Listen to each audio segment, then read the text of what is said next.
On parle de tout dans cette émission. Et là, je me disais que ça fait longtemps que j'avais plus fait de sport. Et je me relancerai bien. Et je me tourne naturellement et volontairement vers Cyril. Parce que qui mieux que lui incarne le sport. Oui, c'est évidemment. Pouf, le sport et sa tête, ça va ensemble. C'est ça. Et puis moi, je me casse pas une clavicule au bout de 10 minutes de foot. Ça en va, même temps. ouais, c'est le seul moyen de ne pas finir le match. Mais il y a un sens à cette idée de parler de sport. C'est que je suis un expert pour trouver des excuses pour ne pas faire du sport. Oui, c'est bien ça. Et là, je me disais, avec l'hiver, les nuits qui tombent de plus en plus tôt, ça c'est une bonne excuse, ne pas aller faire son jogging quand il fait noir. C'est dangereux, on risque de trébucher, tout ça. On ne voit rien du tout. Ben voilà. Sauf que maintenant, il y a des lampes frontales qui existent pour faire du sport même quand il fait noir. D'accord. Genre la lampe comme on met pour bricoler en dessous de la voiture. C'est ça, c'est la même, sauf qu'elle est un peu plus perfectionnée. Vous avez des réglages d'intensité de lumière, et donc en fonction de... Ici, il y a un capteur, oui. Donc en fonction de la luminosité, la lumière va augmenter, diminuer. Donc c'est adapté aussi aux situations quand vous êtes en train de courir. Et c'est comme les vélos, quoi. C'est rouge derrière, blanc devant. Oui, c'est ça. Au niveau de la sécurité, il y a une petite LED à l'arrière. Alors, je disais, c'est très perfectionné, puisque vous pouvez régler plein de paramètres dedans. Et alors, c'est surtout beaucoup plus cher que des lampes juste pour bricoler, puisque ça monte jusqu'à 314 € dans celle qu'on a testée. Ça refroidit d'aller faire du sport le soir. Hein. C'est sûr. Manu Morimont a décidé de vous aider à choisir la bonne lampe frontale pour aller à l'extérieur. Il a réuni 3 coureurs qui aiment faire ça la nuit sur les hauteurs de Namur. Découvrez ça en images. Aujourd'hui, la nuit n'est plus un obstacle pour les sportifs. C'est un nouveau terrain de jeu. Il faut être très réactif et un petit côté chouette.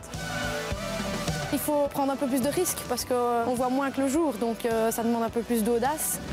Nous avons demandé à 3 trailers confirmés de tester des lampes frontales.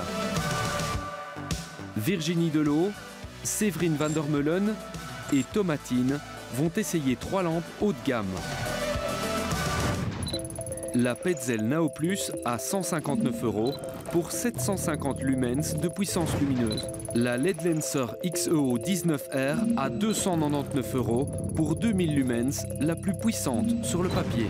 Et enfin la Lupine Pico R4 à 314 € pour 1500 lumens, la plus chère de notre test. Une bonne lampe frontale, c'est quoi au juste pour des trailers nocturnes ? Le plus important, c'est vraiment l'autonomie. J'aime bien courir longtemps, donc si elle éclaire très fort mais qu'elle ne sait pas tenir très longtemps, ben là ça va m'embêter. Genre la lampe qui lâche après 1 heure, 1 heure et demie. Et puis quand le relief se fait sentir, l'éclairage joue un rôle capital. En descente ou dans des parties à travers tout, hors sentier, là il vaut mieux que l'éclairage soit efficace et intense. Commençons par la Nao Plus, la moins chère et la moins puissante. Elle éclaire moins. Le faisceau est parfois un peu flou, en quelque sorte, manque de précision. Elle est confortable sur la tête. La lampe est capable d'évaluer la luminosité ambiante et adapte la puissance en fonction, ce que l'on appelle le reactive lighting.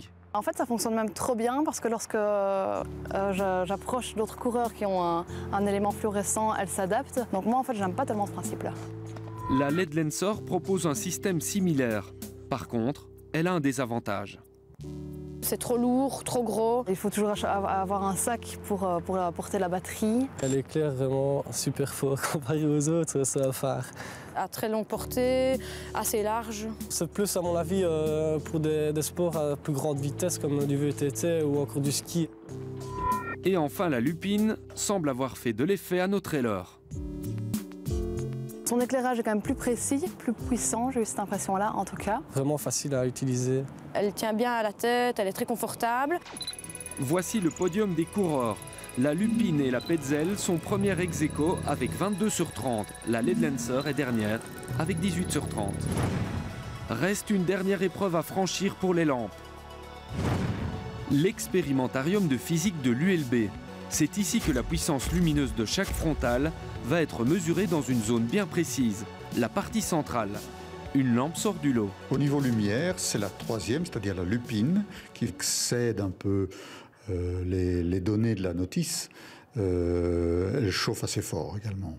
Mais ça correspond assez à ce qui est annoncé. Il faudra quand même voir quelle est son autonomie au total. Et c'est tout vu, la Lupine dépasse les attentes, 7h15 d'autonomie mesurée par l'ULB à pleine puissance. La LED Lensurf fait un petit peu mieux, avec 7h30. Et la Petzl a tenu 2h07 contre 1h30 annoncée. Résultat des courses, la Lupine est de nouveau sur la première marche sur le plan scientifique.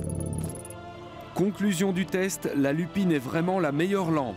Mais son prix de 314 € reste un frein important à l'achat. Même la lumière a désormais son prix. Et en plus, ça vous va bien. Hein. Une petite pioche. Ne me regardez pas, s'il vous plaît. C'est un petit peu éblouissant. Et c'est moi qui ai la Lupine. Oui, mais on vous a fait plaisir parce que vous êtes le seigneur de la bande. Et on savait Moi, j'ai la moins chère, mais effectivement, elle est assez légère. Elle est confortable. Hein. Elle est confortable. On va revenir. Arrête, éteins. Je ne vois rien. Hop là. Est-ce que Cyril, on peut revenir sur l'autonomie? Il y a une différence incroyable entre ce qu'ils annoncent et la réalité. Oui, c'est assez dingue, hein, puisqu'on parle de 7h15 d'autonomie ici dans le reportage, alors que la notice annonce 1h45. Alors il faut quand même resituer les choses, c'est qu'on parle de lampes frontales qui viennent de sortir dans leur boîte, elles sont toutes neuves, batteries neuves, lampes neuves, et alors surtout testées dans des conditions qui ne sont pas des conditions extérieures. Hubert, vous n'arrivez pas à l'éteindre. Alors normalement, il y a un dessus, bouton, tout simplement. C'est très simple d'utilisation. Voilà, tout simplement. Bravo. Excusez-nous, Cyril. Donc, on revient à l'autonomie. Ces lampes ont été testées dans un laboratoire chauffé. Donc, il y a plusieurs choses. C'est que déjà, le froid a tendance à diminuer la durée de vie de la batterie. Mais en plus, il y a un système de sécurité qui fait que quand la lampe chauffe, et ce qui est le cas à l'intérieur, la puissance de la lampe est diminuée. D'accord. Donc, moins de puissance, moins d'énergie, durée de vie augmentée. Donc, pensez pas, si jamais ça vous venait un jour à l'idée, un truc fou, de dire je vais faire 7 heures de sport d'affilée, ça ne marche pas avec ces lampes restées chez vous. Niveau prix, c'est cher hein, quand même. Oui, alors c'est cher. On a d'ailleurs la plus chère qui est celle-ci qui ressort du lot dans les essais puisqu'on parle de 314 €. C'est celle qui éclaire le plus fort et qui est très perfectionnée. Regardez, on peut changer vraiment tous les détails. Je ne sais pas si on voit à la caméra. On change la précision du rayon. Vous voyez? Donc voilà, hop, on augmente le rayon. Donc vous pouvez vraiment régler grand pas mal phare, de... petit phare. Grand phare, c'est ça. Voilà. Et vous devez penser quand vous croisez quelqu'un à passer en petit phare. Bien sûr. C'est voilà. pas sympa pour le gars. En fait. Alors c'est hyper pratique en fonction de l'utilisation dont vous en avez. Ça chauffe. Hein. Alors ça chauffe effectivement. C'est vraiment fait pour être utilisé à l'extérieur. Par contre, nos Kobe nous ont révélé ne pas acheter la plus efficace, donc celle qui est la plus chère à 314 €. Préfèrent investir dans la moins chère, qui est la Petzl ici en plateau, qui coûte 159 €. Quand même, c'est 159 €. C'est déjà un investissement. Alors, vous allez dire, oui, mais il y en a qui sont moins chers dans les magasins de sport. On a déjà vu, ça démarre à 39 €. On n'est pas dans la même catégorie. Ici, on a des lampes qui servent à deux choses. À être vues, c'est pour ça qu'il y a des LED rouges à l'arrière, c'est pour la sécurité. À être vues de face aussi.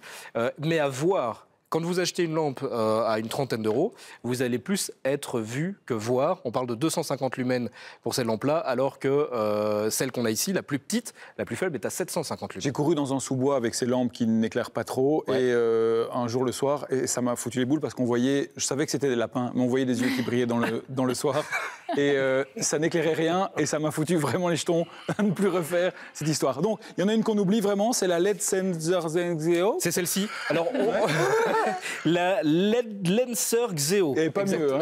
C'est la plus chère, en fait. C'est la plus chère. Mais alors, pour faire du jogging, oui, oubliez là. Le plus gros inconvénient, les coureurs l'ont dit, c'est cette batterie qui est très lourde. Vous avez ça sur la tête, c'est un peu pénible. Par contre, elle est fournie avec plein d'accessoires. Il y a des attaches pour mettre la GoPro. Il y a des attaches pour la fixer sur un VTT, sur des skis, sur un casque de ski. Donc c'est vraiment une lampe qui est plus adaptée à des sports, genre VTT, ski nocturne et tout ça, plus que pour la course, alors que les deux autres sont plus adaptés. Mais très agréable à porter. Hubert n'a plus qu'à acheter des baskets et à rentrer en courant ce soir. Faites votre choix. Nous, on a testé. On va demander à Cyril de laisser sa place. Je repars en courant. Oui, si tu veux. Voilà.